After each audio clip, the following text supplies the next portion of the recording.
Welcome to the Vergecast, the flagship podcast of clicking agree on pop-ups on the internet without ever reading a word of them. I'm your friend David Pierce, and I got a new phone.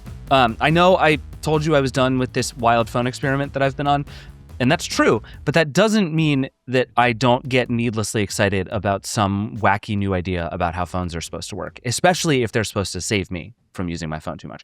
The new one I have is called the Side Phone, and the idea is basically it's like a minimalist Android phone, but it has attachments for the bottom half. So essentially, imagine a BlackBerry, but you can lift off the keyboard, and it just has sort of individually replacement parts. So you can have one that looks like an actual kind of full keyboard, but then you can also put on just number keys if all you want to use it for is to make calls. But the one I think is most fun is it has an iPod-style click wheel that you can just stick into place, and suddenly you have a thing that looks like an iPod. I find this so charming, and I love the idea of a phone that can be lots of things, but tries very hard to only be one of them at a time. And you have to be like, I am using my phone as a camera now, so I'm going to attach the thing and use it as a camera, and it's less useful as everything else. And then you're like, well, I'm going to use it as a music player now, and it's not everything to everyone at all times, even though it can do lots of things. I think it's very cool. I need to test this phone a bunch more. I have a bunch of questions about how this hardware is going to hold up over time, frankly, but also whether this idea of interchangeable keyboards can make a phone feel minimalist and useful all at the same time. But I'm pretty excited about it. But today's show is not about smartphones, mostly. Today's show is about two things. First, Kate Klonick, a professor and author, is going to come on the show and talk about cookies, specifically those cookie banners that appear at the bottom of just about every web page you go on, which she thinks need to go away, and right now. Then Allison Johnson from The Verge is going to come on and tell us about her experience with a feature called Ask Maps, which lets Gemini and Google Maps use AI to plan your life for you out in the real world. I think it's really interesting and exciting. Allison's had some fun experiments. I'm excited to talk about it. We also have a really fun question on the Vergecast hotline. 866-VERGE11 is the hotline. Vergecast@theverge.com is the email about smartphones. We're going to talk a little bit about smartphones. It's going to be great. All that is coming up in just a sec. But first, I need to take this thing on a music player spin, because if you give me a thing that looks like a click wheel, I need to play with the click wheel. This is the Vergecast. We'll be right back. All right, we're back. Let's talk cookies. So cookie banners are one of those sort of low-grade annoyances of being online that I think everybody has just learned to deal with, right? You go to a website, it pops up, you can click agree, or you can click more info, or you can click, I don't know, don't track or whatever. Sometimes if you don't accept the cookies, it just kicks you out of whatever you were trying to do. So everybody just clicks agree. You accept the cookies, you get the cookies, you move on with your life.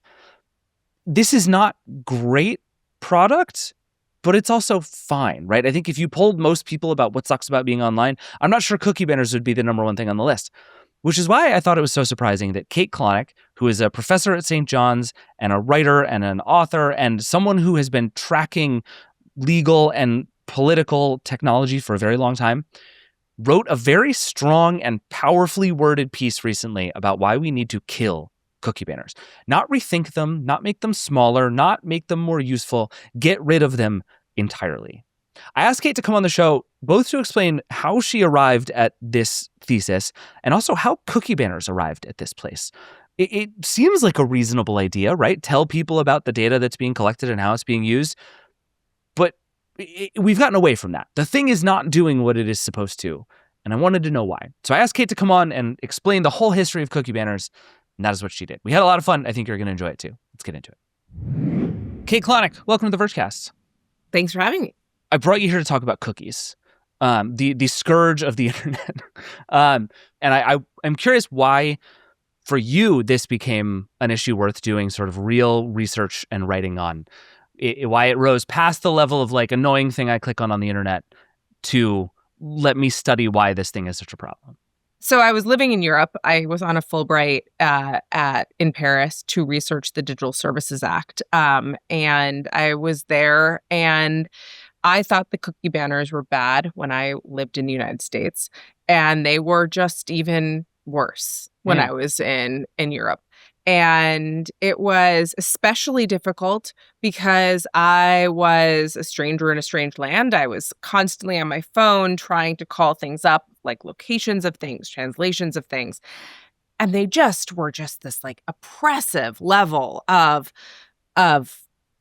clicking through and this block to me getting to this very simple thing that I wanted, like a currency conversion or or like a translation of a phrase or the location of a restaurant or anything. And it just became, I just was like, or I'd look up like a sweater and it was like you'd say yes to the cookie banners when you entered the site, and then you'd click on the sweater and you'd say yes to the cookie banners again when you got taken through to the next page. And it just was like ridiculous.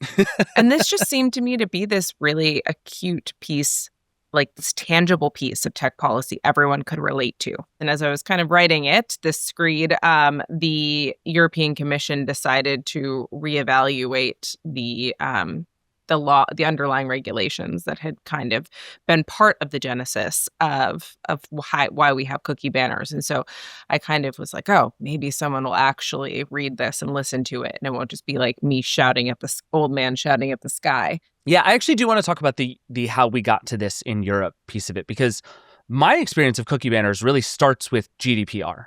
I had not realized the extent to which this is like a 2-decade-old idea in Europe. So can you just kind of quickly walk through the history of the cookie banner, maybe before it hit people like me in the US? Yeah. So depending on kind of when you count the beginning of the cookie banner, it's either 15 or kind of 25 years old. And to explain that, you kind of have to look at like the origins of the EU's e-privacy directive. And there was a lot of agitation when there was a certain merger that now it's kind of, passe, but there was all of a sudden people realized that the money of the internet was going to be ads. And so there were a bunch of mergers in like the early 2000s with DoubleClick and like Google and like a bunch of acquisitions. And so those actually kind of lit the world on fire for the first time. And one of the things was that people were concerned about was all of this was running and kind of this interesting artifact of the internet, which is a cookie. And as I say in the article, the cookie is a neutral technology. It's actually pretty necessary for how the internet works. It creates kind of it means that you're not in like this stateless space and that you're kind of moving forward or backwards from different pages and how you do a search. It basically, I kind of compare it to breadcrumbs is kind of like the best way to put it. It kind of like leaves this trail that you can follow either way. It makes it much more usable, makes it usable at all for the user. Right. So there's like this necessary part of cookies, but the second that you could realize that you could kind of track what a user was doing online, that is incredibly, immensely powerful and valuable to ad tracking technology. And then we developed all of these ways that they were tracking us across the internet, and people were worried. I think like with good reason. People at the time did not understand fully kind of what this was revealing about their personally identifiable information. They didn't realize if it was revealing anything at all. They didn't want to be commoditized. And this is something that Europe, we tried to pass stuff in the US. It didn't, spoiler alert, it did not happen. And we went to the EU decided to take it up. And the EU has a very different fundamental framework for how they regulate around privacy than the US, which made it more plausible that they could pass something like this and that it could take effect in all of Europe. And so that's what they did in the e-privacy directive. And so the interesting thing was that there's nothing in that piece of regulation that says anything about a banner, anything about a pop-up, anything about notice. It says that you have to have the right to refuse such processing. And so this slowly kind of gets, and this is kind of a story a little bit about regulatory capture and how like when you regulate something and you don't know what it means, what ends up happening is like industry and lobbyists and like lawyers end up like basically deciding what it means and all kind of coming around some type of level of compliance that they are assured will make it so they don't get fined tens of thousands, hundreds of thousands, millions of dollars. And then that becomes the interpretation of the law. So there's like this kind of black and white concept people have of a lot of law that like it is what it is. But this is like a perfect example of like it says that the directive was about the purpose of the processing and the user has to be offered the right to refuse such processing by the data controller. And I won't bore everyone with all of the kind of back and forth, but essentially over time, even though there are some letters and some opinions that are advisory that say that this isn't about a pop-up banner, that ends up being what proliferates through industry. So that's why I also want to say there's two things. There's a misunderstanding that is just the GDPR that kind of put like cookie banners on steroids. Cookie banners, it put it a little bit on steroids, but like they were pretty prolific before that. And then the second thing is that it is all Europe's fault, which it is not. I really Sure.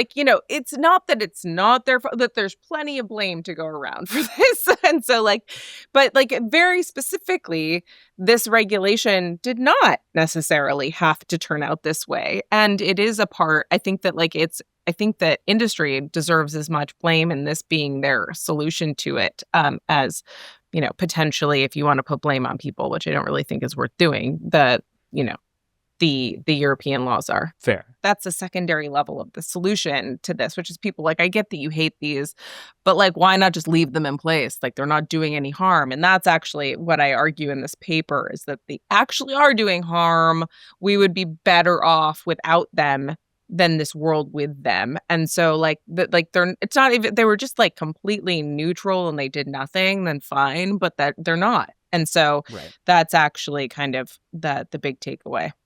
Yeah, I want to interrogate the "we'd be better off without them" argument a little bit, because I think, and correct me if I'm mischaracterizing this, but I think one of the things you say is that we've spent so long with cookie banners as an answer. Everybody identified this as a way to satisfy the letter of the law, sort of literally and figuratively, and get away with it. And we have done our privacy work.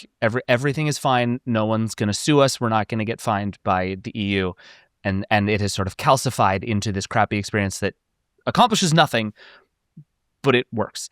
And that the thing we should do is tear it down in such a way that what we actually do is have new conversations about new ways to do this, right? We need different kinds of regulations. We need different product answers to how we talk about privacy and manage this people. We need whole new approaches to privacy.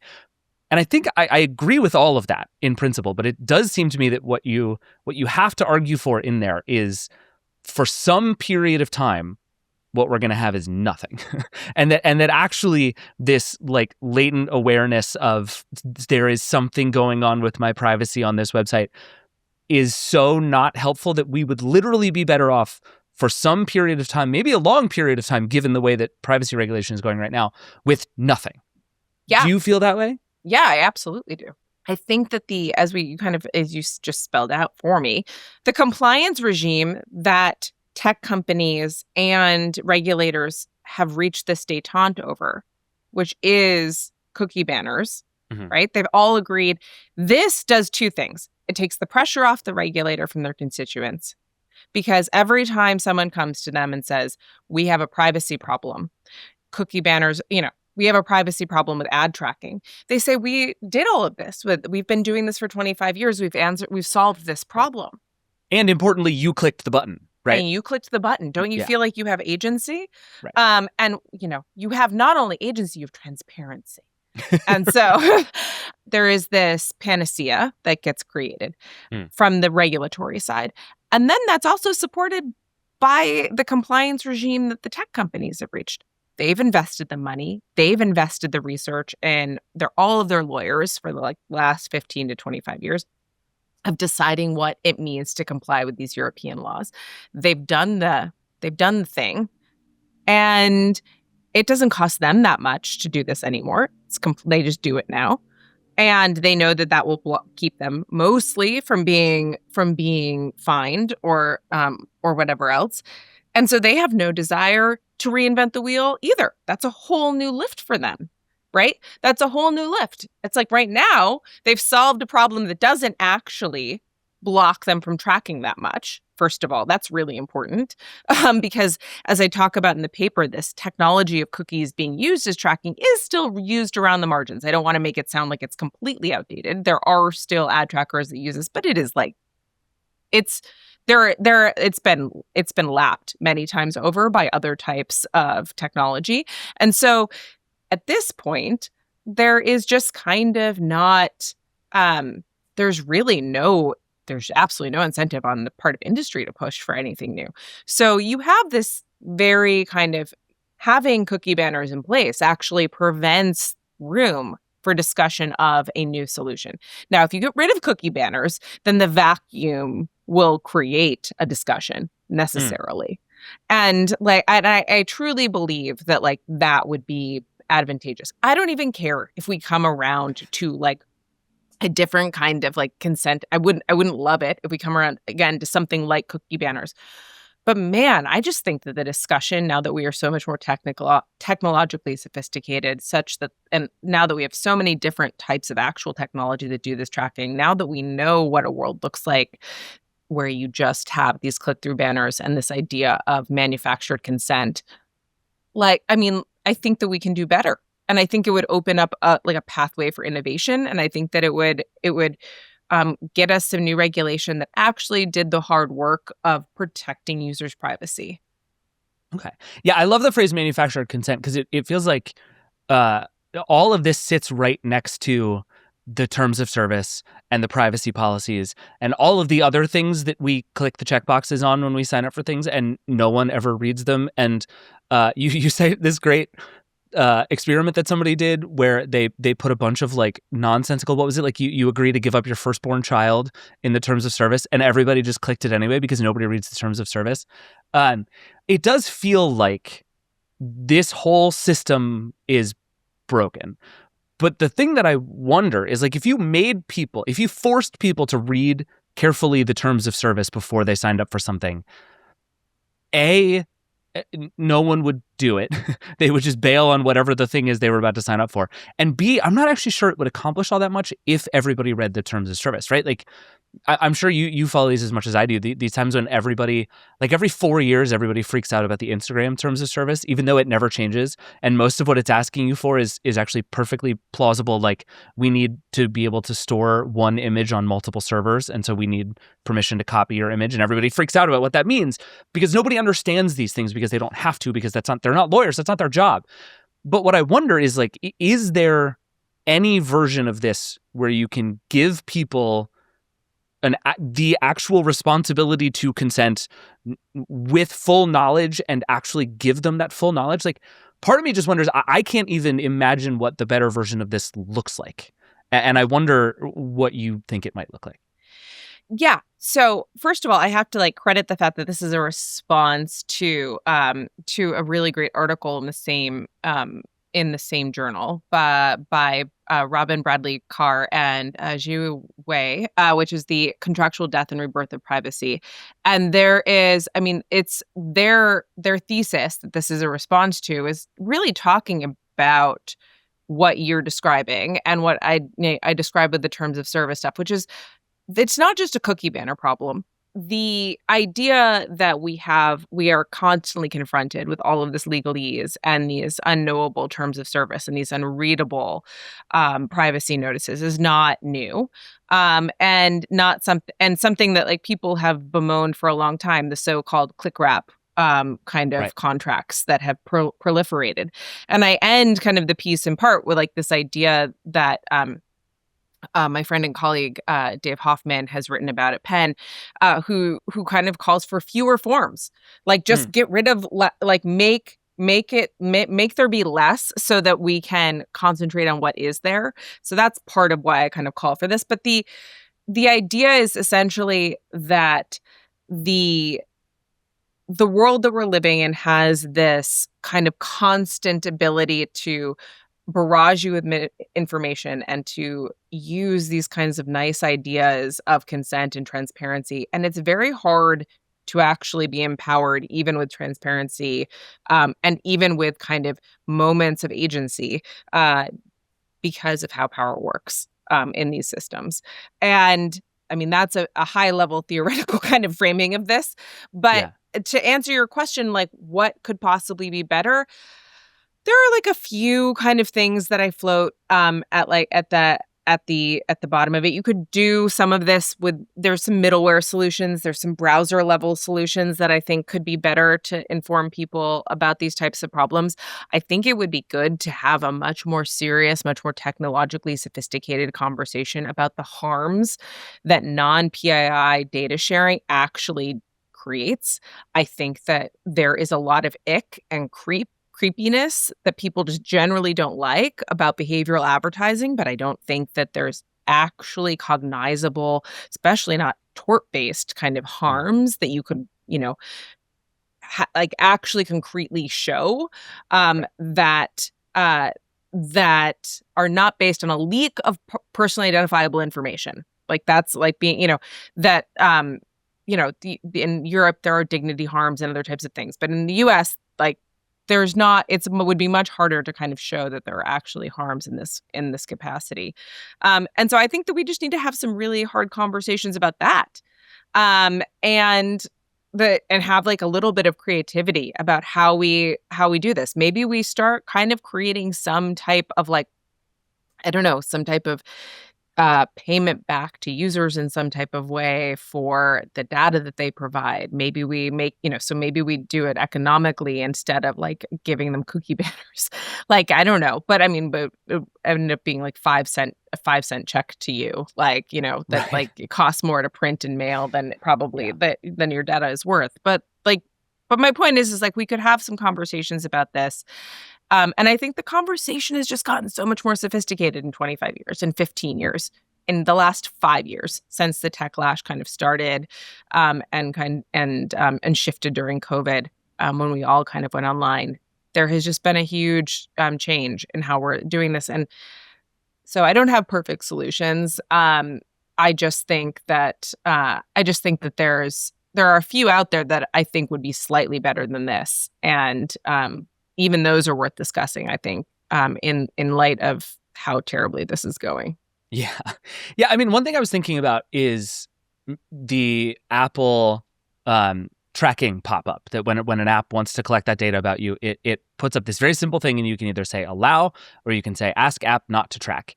And that, at least as far as I can tell, has had a very different outcome than the cookie banners, which is that a lot, maybe most people click ask app not to track because it is it just makes very clear the thing that's happening. And part of me wonders if there's a version of cookie banners that should just look more like that. You sort of trace the evolution of cookie banners in a way that I find really interesting, from relatively straightforward, simple things telling you what's going on and giving you opt-out to now it's like, there's a bunch of buttons and a ton of legalese, and the only thing that makes any plausible sense to do is just hit agree so the thing will close.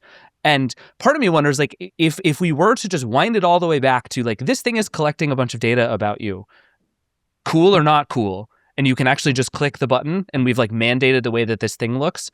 Again, there are weird regulatory questions about like, do we want the EU to regulate web design?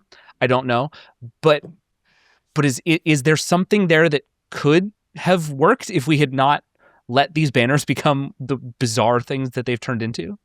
Yeah. So one thing that I think is fascinating is just like, and I talk about this term, and I'll just kind of refresh it for your listeners. I talk about the Brussels effect, which is the so-called kind of the effect of what gets legislated or regulated by Brussels, which is the capital of the European Union, becomes de facto policy for these transnational companies, because it is easier to comply, even if so it has extraterritorial effect. Even so, like me sitting in New York City is impacted by European law, even though I'm technically not.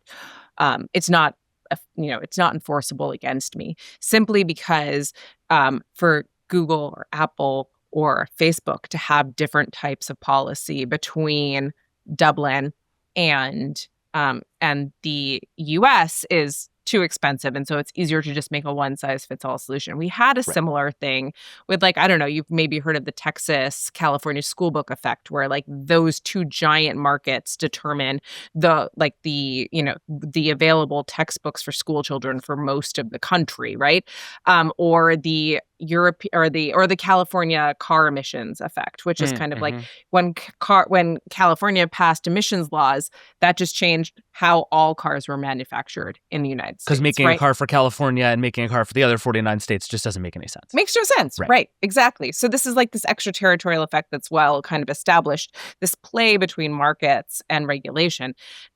What's kind of interesting, and I think is kind of funny, is that in Europe, they have their own thing called the California effect. And so you said something just now that I think is kind of interesting. You're like, well, should Europe get to like dictate what our privacy design looks like? And what's really funny is that they have something called the California effect, which is they basically think that the US and California, and in particular Silicon Valley, has basically colonized all of Europe with this idea by exporting and making Europe completely reliant on their unilateral decisions around design and technology. Like what's available in the rules, what's in the terms of service, what you see, what you don't, how you use it. It's all set just like unilaterally by US tech companies. There's no say that Europe has in that. It's like completely, they're totally right. I wouldn't know if I would go so far, and it's kind of rich actually coming from Europe to like call it colonization.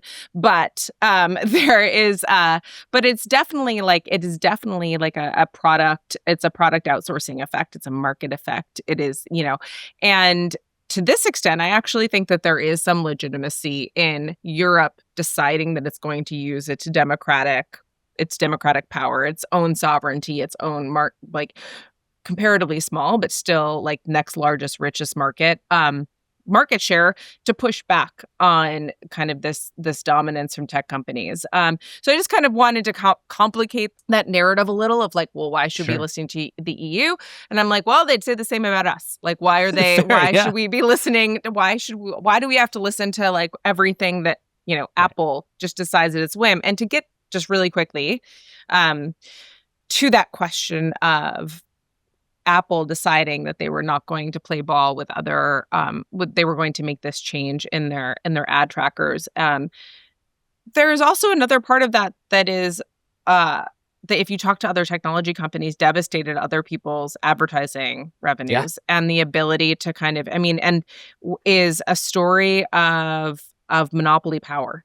And a story of that we have too many large players in the ad space, and just not enough diversity in who kind of controls the ad sale market. And so the fact that Apple could unilaterally decide to just completely disrupt this by just like a whim of policy change, more so than or in the same way to the same effect, maybe to greater effect than cookie banners did, is I think a great if I have a part two, maybe like if I make this, like if this is like the Empire Strikes Back version of this article, maybe I'll write it about Apple's decision to kind of change its ad tracking system. Because it's a great point. I think that all of this is just kind of, let's play all of these powers and forces against each other, but let's not forget who they should be operating for ideally, which is the end user and the citizen. And I think that just gets forgotten all the time. And so we're at that is like the biggest part of this piece, which is like, it's just such a terrible experience for us. Right. And it doesn't do anything to protect us. And so this is like the worst of all worlds. This doesn't serve us at all. Us being like the citizens and the people who are using this technology. Yeah, I agree. So you mentioned the EU has sort of reopened the case here a bit on cookie banners, is rethinking, and what was the word, simplifying? Is that what they were? They said they aimed simplifying to do? their policy around data protection. Do you think there's a real chance of actual honest-to-God change here? Yeah, I do. The main thing is that I have heard that this is something that is on the table, that they are really, really thinking about this, because it is unclear, especially with agentic AI, with kind of the like how AI is going to work through browsers and how it's going to be kind of like using data, that the idea of cookie banners becomes particularly non-viable. and is, there's already a compressed need for like server space and everything. I talk a little bit about how there's a waste of energy. There's not a ton of great data on that, but it seems frankly like a little bit commonsensical to me that even if it's just like on the margins, that constantly having to ping back and forth like has to make some type of difference in type of energy costs and things like that. It certainly makes a difference in time costs for users. But in any event, like there seems like there's some appetite for this. And so like I'm just kind of fingers crossed that this becomes something that people take seriously. But yeah, I guess I wanted to, I don't know. It would be fun to have a win in some capacity at this current juncture when it just feels like there isn't a lot to, and this just seemed like a small area that I could focus on or do something or kind of put some advocacy and wisdom into. Yeah. And so I'm an optimistic person. I also never, by the way, ever am like a person who says we should burn it all down. So this is like I'm not a crit. Like I'm the kind of like a person who very much is always trying to build something. But yeah, no, I think that basically that actually makes what I'm calling for even easier. Like we don't have to come up with a new solution. Like I think I make the case pretty well that we just be better with nothing. And so that's all you have to do. And that in fact, maybe we can't come up with a new solution until we burn this one down. Exactly. Yeah. My favorite thing about this is I think it is like it's such a sort of complicated, fascinating regulatory moment, but also that idea has got to have damn near 100% support among actual users of the internet. Like if there are people out there who are like, God, I love cookie banners, I want to hear from you. I have so many questions for you. I don't think you exist. I've never met a person who has come to me and said, they're fine. I think the most that I've ever, in presenting this idea, which I've presented for, I've gone on rants about this for the last 2 years before I wrote this paper, because I'm me. But there's and it takes a long time to write academic papers. But the main thing is that people mostly say that, well, they're just not that bad. That is the main takeaway that I get. Like they just seem like a small cost. And my point is like, they're just not. They're actually not. It's, I don't know. It's kind of like when you have some type of something broken in your home. I don't know, like you can't turn on the light switch and the bulb burned out in your overhead light. And so you have to walk all the way across the room in the dark, and you always bump your shins on the coffee table on your way there if you come home after dark, like to turn on the light on the other side of the room. And, at some point you should just kind of get up on a ladder and change that stupid light bulb in the ceiling. But it's a little more effort. And by the time you remember to do it, like you're on to other things. And so you just keep walking across the living room. It's like, well, you just don't have to have bruised shins, my dude. You just don't have to do it. Like your life could be as simple as a light switch. And so I don't know. That's kind of what I feel, how I feel about this problem. And yeah. You don't have to have bruised shins is such a good rallying cry for the future of the internet. I like it very much. All right, Kate, thank you so much for being here. Really appreciate it. Yeah, thank you so much. All right, we got to take a break, and then we're going to come back, and we're going to talk about Ask Maps and AI for the real world. We'll be right back. Support for this show comes from Shopify. Every thriving, successful business has to start somewhere.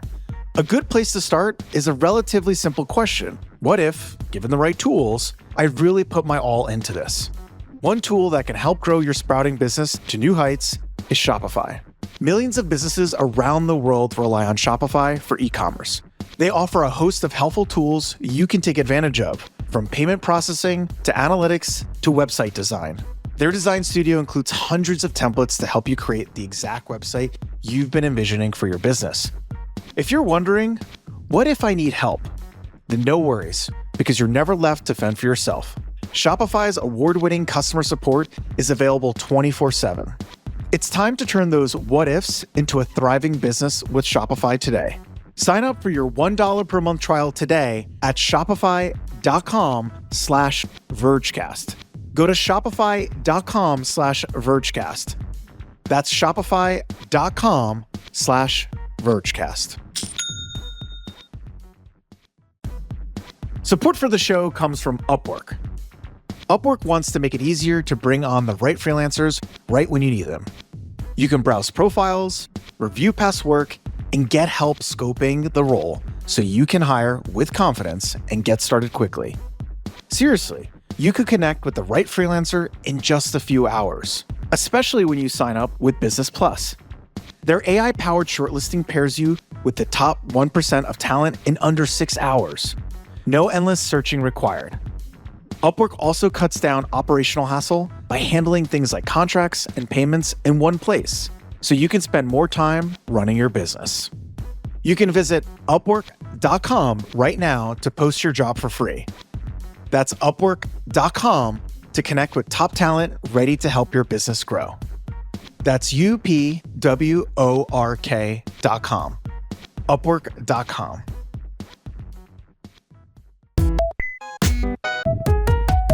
All right, we're back. The Verge's senior reviewer, Allison Johnson, is here. Hi, Allison. Hello. We are back with another edition of Ruining Allison's Life with Phones. Yes. I'm very excited about this. We've started something. Yeah. It's real. No, you said this. You coined this phrase like a while ago, and it's gotten stuck in my head. I'm like, that's my whole job. I just ruined my life with phones. It's great. But every once in a while, it goes super well for you. Yeah. And that is what we're here to talk about. Mm-hmm. I'm particularly curious about Ask Maps and Gemini and Google Maps and this whole thing because a theory I have long held is that Google Maps is actually the perfect example of the trade we make with technology all the time. And I want to talk about it, but I think it is like particularly true in an AI world that if you want to talk about what we give up and what we get back, maybe the fairest trade in all of technology is mapping apps. But first, I want you to just describe what Ask Maps is. For anybody who doesn't know, this is a thing that if you haven't used Google Maps in a minute, open up the app. There is probably a little shimmery thing telling you to use Ask Maps. What is this feature? So it's essentially just Gemini kind of chatbot inside of Google Maps. You tap the little thing that says Ask Maps, you get the text box screen, and it's like, where do you want to go? Do you want to plan a date night or whatever? And you just kind of freestyle and you ask about the things around you. And it will go into, like, importantly, like Google user reviews, and it can pull from a lot of those to answer your questions. It can also answer questions when I was like planning a little excursion, like, should I bring an umbrella? And it'll go check the weather. So it has some of those like all around Gemini capabilities, but it's more grounded and like more focused in the information in Google Maps. So how does this track with how you normally use Google Maps? Because I think there are lots of different kinds of Maps users. Mm-hmm. Or did this sort of track with the way you already use the app?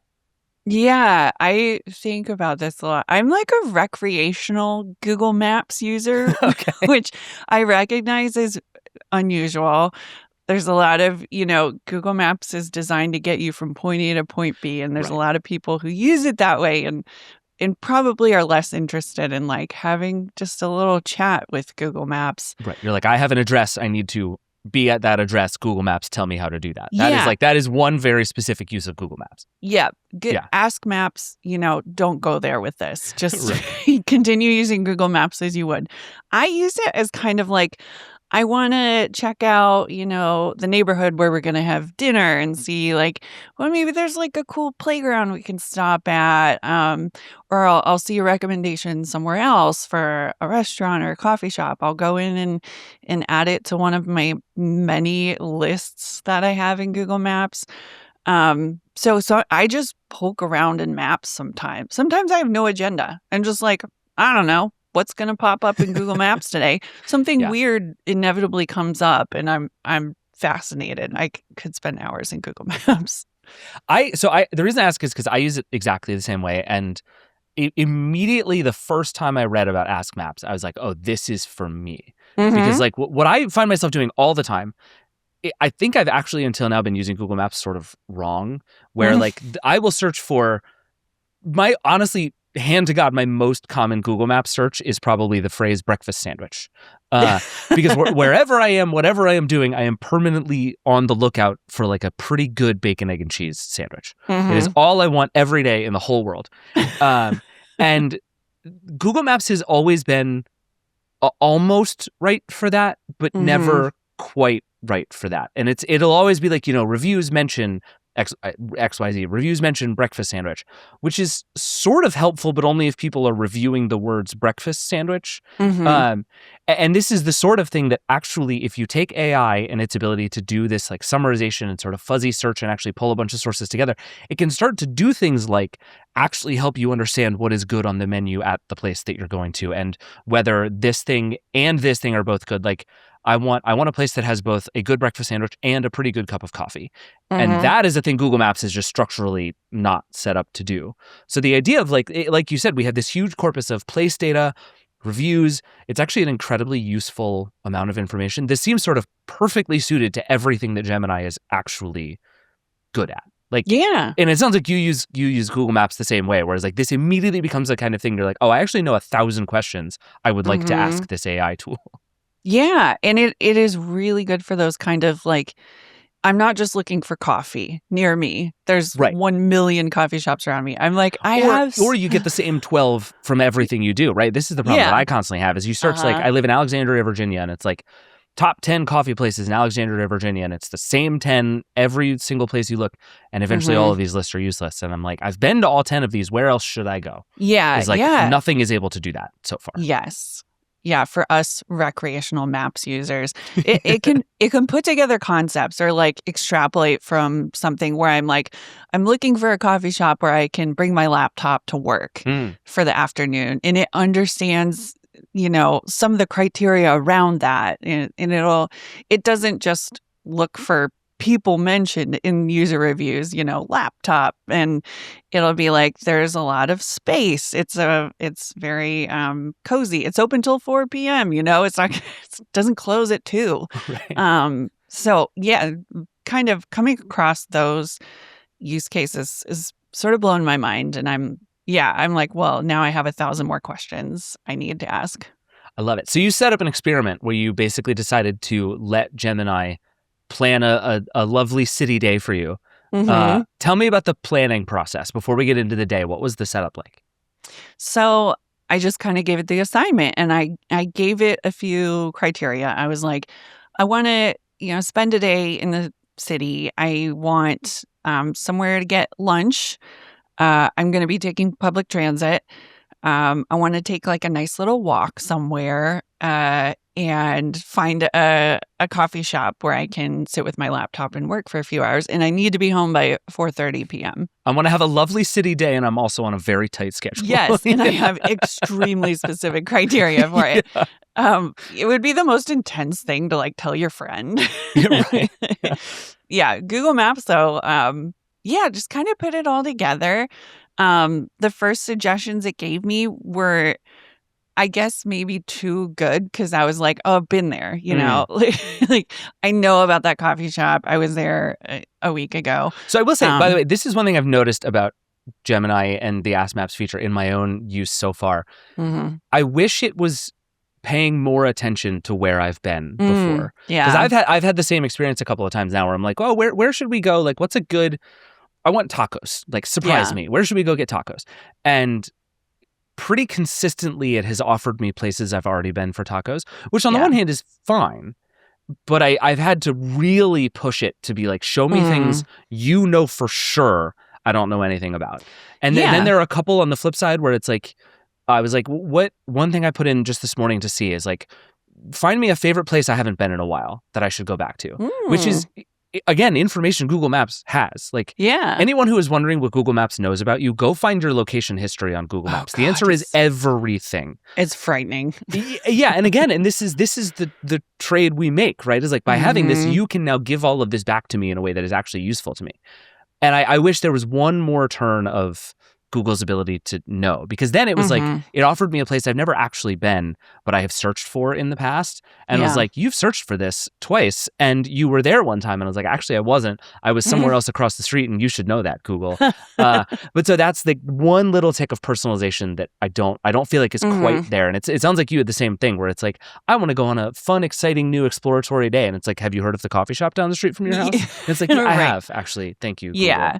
Yeah, I did have to push it a little bit. And I sort of thought like fun, adventure, day out of the house sort of implied like, let's not go to my usual spots. But I did have to specify. I was like, no, these are good. I didn't want to, be mean to Google Maps. I was like, good job. You're doing your best. And I love that for you. I recognize you're doing your best here. Let's like think a little differently about this. And it came up with a couple spots I'd never been to, I'd sort of heard of. They weren't like hidden gems or anything like that. They were sort of like places people know about that I just hadn't gotten around to going. That seems fine. I'm actually okay with that being kind of the criteria. Right. Yeah. So it charted me a little route, and it gives you little shortcuts to access the transit directions along the way. It gives you a map so you can see generally like what your route is going to look like. Oh, wow. So it'll spit out like a full itinerary for you? I'm just realizing I have not done this ambitious a search with it yet. Oh, yeah. Cool. Okay. I had trouble finding a way to like export that to something. It was like, oh no, I can't do that for you. So I had to keep going into my like history with the search and pull it up, which was sort of a pain. What a basic product miss from Google on that. It's like, really? Gosh, if only you had a system that could show me several stops and navigate between them. Google. Yeah, the number of times I've asked Gemini, like, put this in a Google Doc, and it's like, oh no, I can't do that. Yeah, it's like what are those? Yeah, I've never heard of that. Yeah, even when it can, I'm like, you have access to my whole life. Come on. Yeah, seriously. Yeah. So it sent me to a taco shop up the street, well, a little ways up in, the neighborhood to a big park. It's called Volunteer Park for my scenic walk, and then back down, like coming closer to home to my final stop at a coffee shop. And it had all of the like, you'll have an hour and a half here. Then you'll need to head for the bus stop. It's couple blocks away, and the 3:50 bus should get you home by 4:30. So it was pretty complete. That it was considering all of my very specific weird criteria. So how much time do you feel like this process saved you? Like, I think the question of, find me a coffee shop I would not have found or I haven't been to before, but people are kind of out there. You can do that, right? Like that's a piece of information that is not completely inaccessible to you. But I think it seems like there is something to the combination of it'll put a bunch of those things in there for you. And I think particularly in your situation, it seems like you were open to new things and you weren't like, find me the greatest experience I've ever had. It's just like, just build me a day. Let's go have fun. And then there's that actual sort of stitching together of all of it for you that seems like it might have genuinely turned a process that would take you a while into a process that happened pretty automatically. But do you feel like it actually saved you some time to do it this way? I think it did. I mean, I got home on time, and that's not I'm usually rushing, I kind of I'm usually a little too optimistic about like, oh, it usually takes like 40 minutes to get home on the bus. I can do like, it in 25. Yeah, somehow magically I'm going to be able to do this faster. They say that's like a predictive personality trait. If you are optimistic about being able to do everything, then is reasonably possible to do it. Yeah. You and I share that personality trait. Okay. It's no problem. Are we sociopaths? Is that I think so. It means you're a terrible person who is not considerate of other people's time. I think is essentially the readout. I've always suspected this about myself. No, so there was something that helped me, I think, mentally to just have those numbers in front of me of like, okay, you really should leave at 3:50. And I was like, okay, that's the time I need to leave. Sort of having that in front of me, I think, was more the benefit. I think it really did, help a lot with connecting all the dots, like especially when I made it kind of a complicated day. But there was a value to, you look at I look at Google Maps, I'm like, I could go anywhere. How on earth do you pick a place to go? I could go to a beautiful park on the lake. I could go have a totally different kind of experience over here. And then I tend to end up in like my safe zone where I'm like, well, I know this neighborhood pretty well. I'm just going to go there. Having a computer be like, hey, you're going to Tacos Chuki's. And I'm like, sure, I wasn't really thinking about tacos, but yeah, the computer said, sort of helped me just to like fill in the blank canvas that can feel overwhelming, I think. Yeah. And again, I think that's one of the things Google Maps has never been very good at. And I think, I suspect a thing you as a parent of a young child do that I also do all the time is try desperately to find things going on around me at any given time. And that is something Google Maps is not great at, but neither is anybody else, right? You're like, what fun things are happening around this weekend? And there's just not a good answer for that anywhere on the internet. Google Maps is probably better at it, but that like the Explore tab is not much. But I've had reasonable luck just being like, what's cool and new and interesting happening? And Ask Maps seems to just be able to find that more than some of the other things, which I think is very cool. But I do wonder, and this comes back to the like how it feels to turn all of this over to the computer thing. That question of I am just allowing this thing to decide for me based on what it knows, like Google Maps, Google take the wheel. How did that feel? Like it's one thing to do as an experiment, but like in your day-to-day life, is that a thing you'll feel comfortable doing? I think to different degrees. Like when I'm on my own, left to my own devices, this is definitely a realm where I'm like, yeah, I could use a little help filling in the dots here. I want to do X, Y, and Z, where I see myself using it as more of like finding these particular places or like experiences if I'm looking for something to do with my family. In Seattle, we have a new extension for our light rail system that like connects the east side of the city with Seattle proper for the first time. And it's awesome. It actually takes you over Lake Washington. It's the first light rail system to go over a floating bridge. Who knew? Cool. But I was like, this is rad. Where can we go along this new part of the line? And it put together some suggestions like, there's a playground in this neighborhood and there's actually like a viewing platform so you can see the trains go by. So that's kind of what I did with my kid on Saturday. I was like, look, bud, we're getting on the light rail and we're just going to like, he loves vehicles. Like this was a very easy sell. Sure. I didn't do the whole like, we're going to leave here by this time. I was just kind of like, okay, here's a couple of places. God willing, we'll see how everybody's mood is. But it was very successful. And I don't think I would have found exactly the same places, just kind of like scrolling around on Google Maps the way I want to.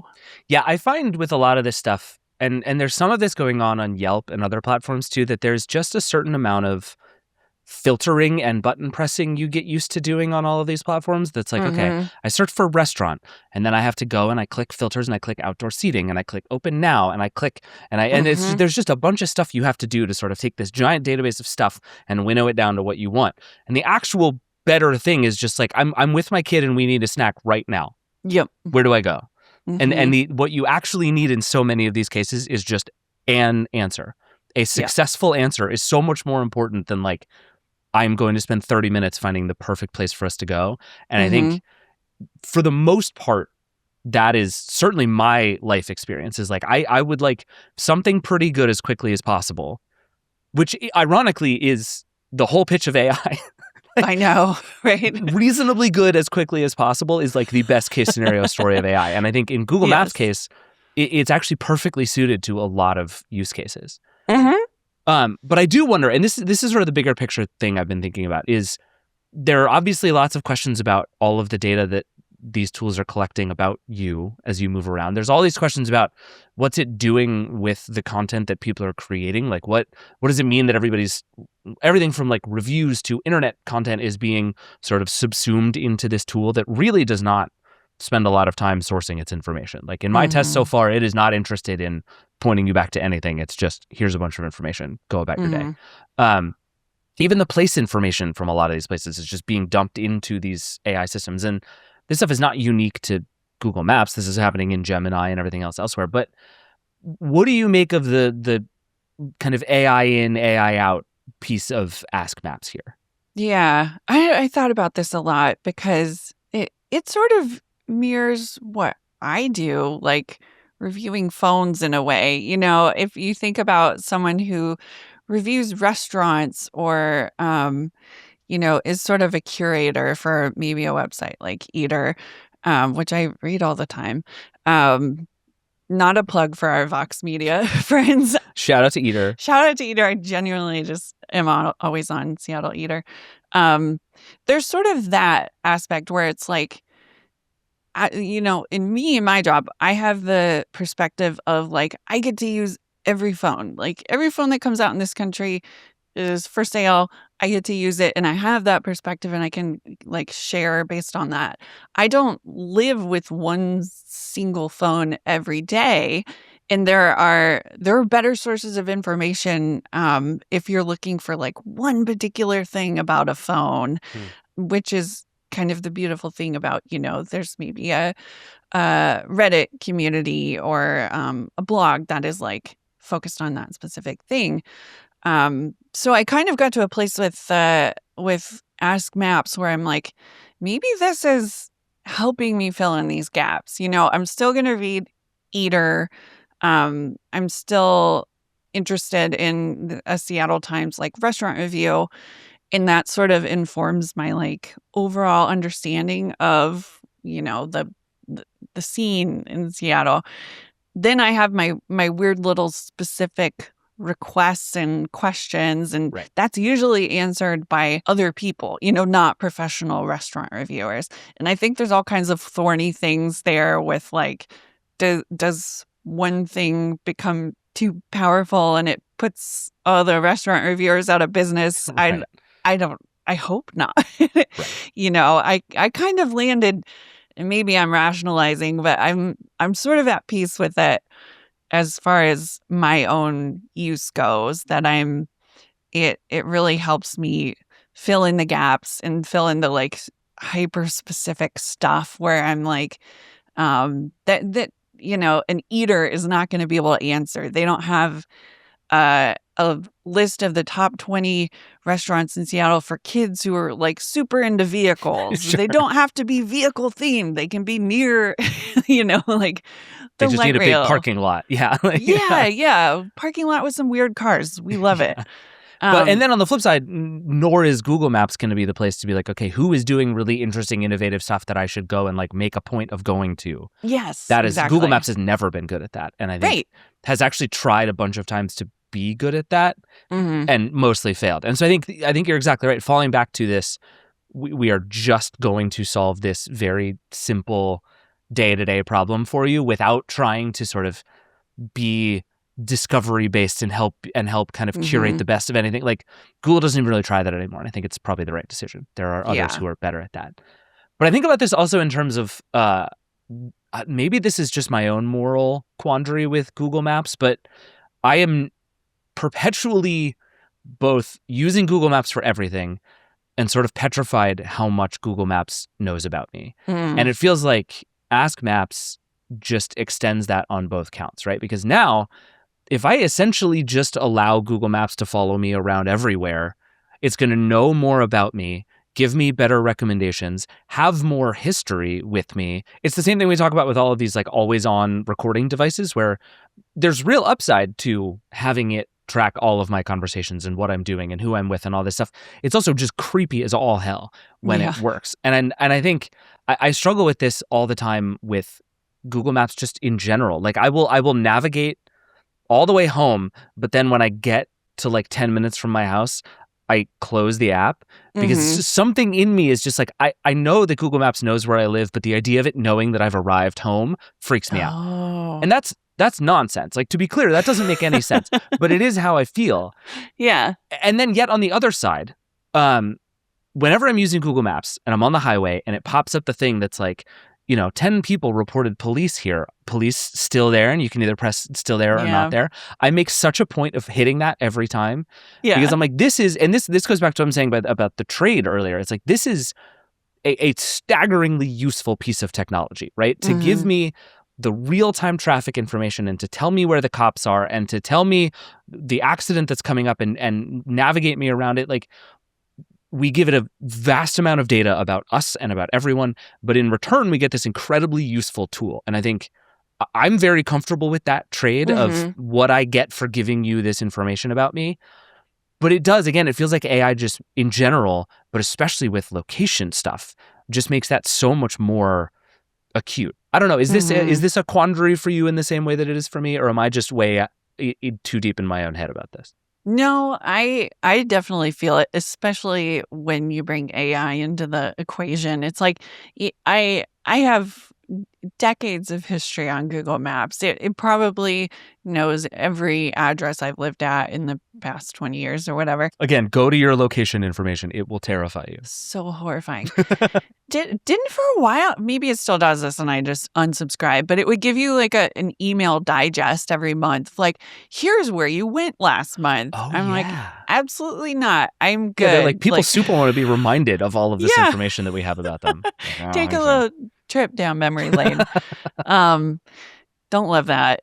Yeah, there is a weird thing with AI, especially when it comes to like my family, where it knows my child's name. I've tagged my kid in Google Photos, and you do that. You can even do that little game where it's like, is this your kid? Is this a picture of your kid? And you say yes or no. AI knows his name. It is a totally different thing when I hear it repeated or like spoken out loud to me. If I'm like talking to Gemini and it's like, well, Lennox really loves cars, so you should. And it's like, whoa, hold up.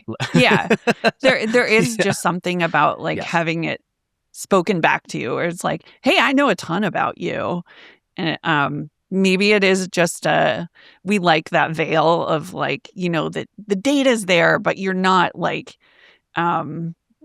presenting it, like putting it in my face quite so acutely.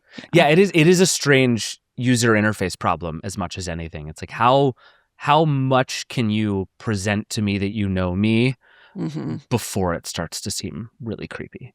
Yeah. I was thinking about this morning. I went and got a breakfast sandwich and a coffee at a place that has good versions of both that is right down the street from me. And part of me is like, well, wouldn't it be great if Google, when I dropped the kid off at daycare, was just like, hey, you're probably going there again, right? You want to navigate? Let's do this. Or like, hey, there's traffic. Or hey, try this place. There are all these ways it could be useful and interesting and proactive. And I think almost every single one of them would feel really creepy. Yeah. And I think you can tell even in the interface of Ask Maps, they're trying to figure out how much can we present about your history and about your preferences and about what we know before it starts feeling less like a search engine and more like Big Brother. Yeah, I have those moments too where I'm like, I find myself getting annoyed with technology. I'm like, why didn't you suggest it? Like, you know what I'm doing. Why can't you just open up this app when I get to the bus stop? And I have that moment of like, do I want that? Actually, that might be a little much. It's creepy. Yeah, agreed. But I feel like on balance, you've had a good experience with Ask Maps. Like you would tell people to push the glowy button and give it a whirl, right? I feel like I would too. Mm-hmm. Oh yeah. Yeah, I had it, I think really did help me in my mental state of being like, oh, I go to my same places, get me outside of this. And I had like honestly the best day. And it's maybe not hard when you're using most of your workday to go eat tacos and like wander around. I went, it was pouring rain. It was not a great day to be wandering around Seattle, but I did it anyway. I went into the conservatory at Volunteer Park, where it kind of had me. It presented the option. It was like, it's going to be raining. If you want to get out of the rain, you could go into this conservatory. And it was beautiful. And I had like such a lovely experience. And I was like, I'm surrounded by plants and I'm happy. I love that. Yeah. So for that kind of thing, it definitely helped in kind of multiple ways of like just getting the suggestion where it's like I'm aware of Volunteer Park and I'm aware of the conservatory. It just wouldn't cross my mind to be like, you know what, it's a super rainy day. I think I will trek across town and with a 20-minute walk between locations.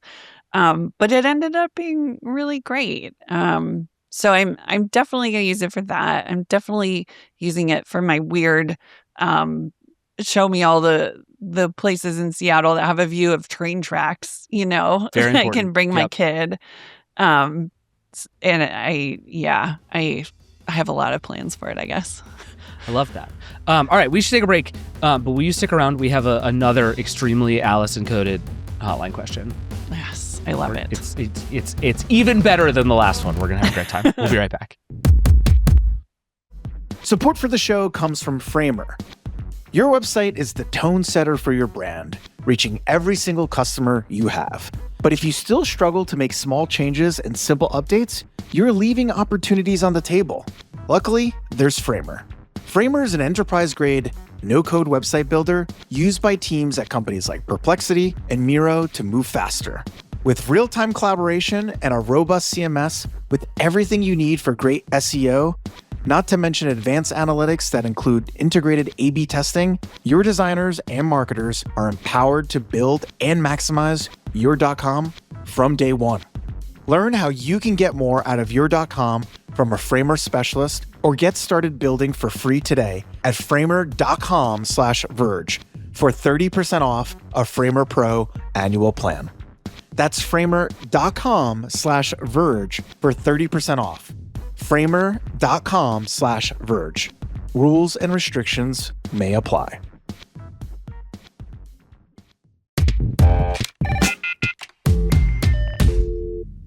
All right, we're back. Let's do a question from the Vergecast hotline. As always, the number is 866-VERGE11. The email is vergecast@theverge.com. Allison, we have another silly question about phones. Yes. We talked recently on the show about the idea of replacing your phone with a watch and something else. You made a very strong case that it was watch and foldable phone. Actually, a very compelling combination. Mhm. We have a different idea in our Ooh. inbox this time. Let me play this one for you. Hi, it's Stephen calling from Montreal, Quebec. I was just wondering, I was listening to your conversation about using the Apple Watch as a way to get rid of your phone. What if there was just a good e-ink phone? Could a good e-ink phone be the thing that would just slow things down enough that I'm not going to watch Reels or TikTok videos and get lost for hours because it's going to make me actually read things, and I'll, if I'm actually done reading something, I'll actually put it down. Anyway, I just thought that maybe that would be a good solution. Is there ever going to be a good e-ink phone? Thanks. Okay, Allison, I lied. This is actually a me-coded question. I see the crossover. Yeah, yeah. I brought you here to give you my TED Talk about e-ink smartphones. Oh, no. But I do wonder, this is, you and I have talked about this in the past. There are people doing the like e-ink on the back, normal screen on the front phone. You've seen, I think you saw at MWC, the latest version of the ones with like the e-ink mode. Mhm. This is an idea that will not die and yet never seems to actually work. and I wonder if you can just try and decode what an e-ink smartphone might do that would be great for people and why so far it can't pull it off. I sort of tried to do this myself. When I did my little Apple Watch as my phone adventure, I had a TCL phone. It's one of those that has the e-ink-ish mode. They call it like Next Paper or something, Yeah, right? Next Paper. There's a little slider on the side where you like go into Next Paper mode, and it just makes the screen like monochrome. I had that just on Wi-Fi, no cell plan attached to it. So that's how I rationalized. I was like, okay, I don't really have a phone with me. I have my Apple Watch and I have this weird kind of e-ink phone. It was kind of a nice combination because in that e-ink mode, you get like crazy battery life. So which is true of an e-ink, an actual e-ink phone. The weirdness about it is that you do still, if you're doing an Apple Watch, you do still kind of need an iPhone. And I found that, the iPhone that was attached to the Apple Watch had to be at home on on the network, and then it relays all of your like Slack notifications and whatever you want to the Apple Watch. So there's a little bit of chess of like, you have an iPhone, but you don't bring it, you set it somewhere safe, and then you bring your weird little e-ink device with the Apple Watch.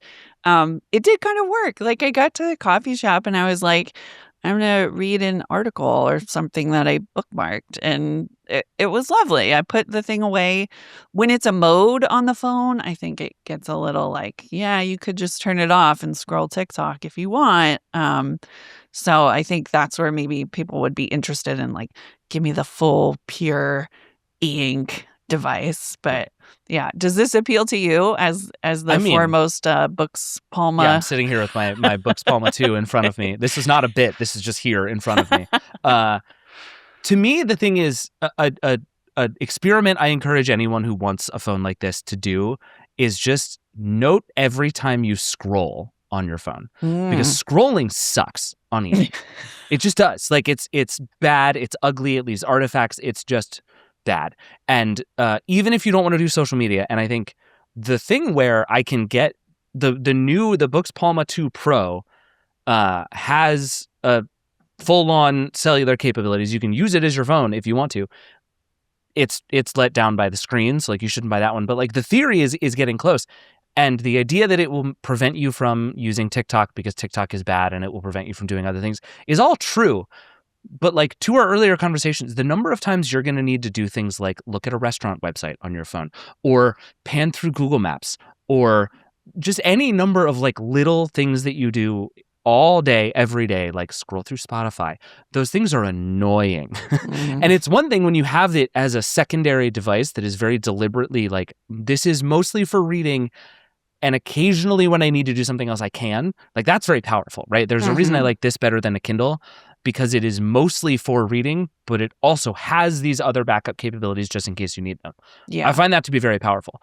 But for me, it's like 9 out of 10 apps that I use on my phone suck on the Books Palma. 4 of those apps I would love to not use, and I'm happy they suck. But the other 5 I need all day, every day. Yeah. And it's death by 1,000 cuts for me. It's like e-ink is just not, it's not fast enough. It's not sharp enough. I just don't want to do phone things. And there are a lot of phone things that are good and useful and valuable, and you just have to do them on your phone. Like pictures, camera experience on e-ink, garbage.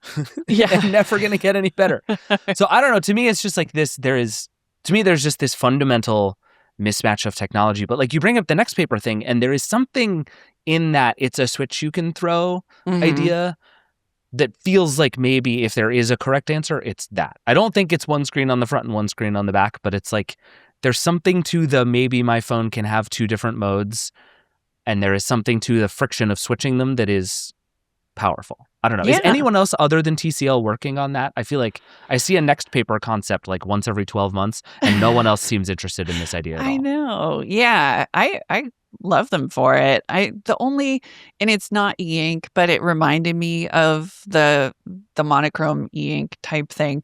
Fairphone has that little mode you switch into, which moments. Is more like more like a focus mode where you're like, I don't want access to everything. I'm doing this right now. Right. Maybe it's my out and about, and I have access to Google Maps and Spotify and what have you. And then, but yeah, having the little slider, the little switch where it's not just in software where I can just tap and be like, you know what, I am actually, give me access to everything.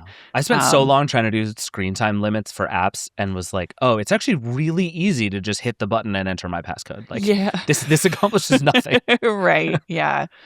But that one added bit of friction might be something, especially if it is like a switch you have to throw. Like, have you used the brick at all? The little device people use to try and disconnect? No, you know what? Life as a phone reviewer is funny.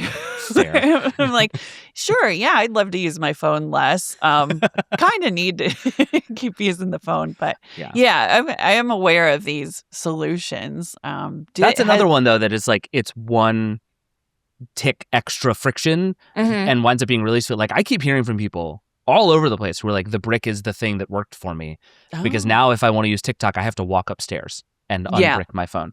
And it's there and I can do it. But just the fact that I have to stand up and go unbrick my phone makes me not use TikTok. And it is it's even, I think maybe a switch on your phone is not quite that much friction, but even that might be enough. Yeah. I have to reach over and flip a thing that says, I want to waste time now. Yes. and maybe if we can figure out how to do that, that's more useful than trying to like totally ruin the user experience in the name of using your phone less. Yeah. There's a combination there. Someone's just got to figure it out. Yeah. That said, if you make an e-ink phone, tell me about it because I will try it. 100%. I will throw my life into your e-ink phone. And then it won't be any good, and I'll send it back and go back to my iPhone. This is what we do. Ruining your life with phones. This is what we do. What are you testing right now? Any weird phones in Allison's world these days? You want to know what was the weirdest little adventure? I used the iPhone Air for a little bit. And I think I like it. No.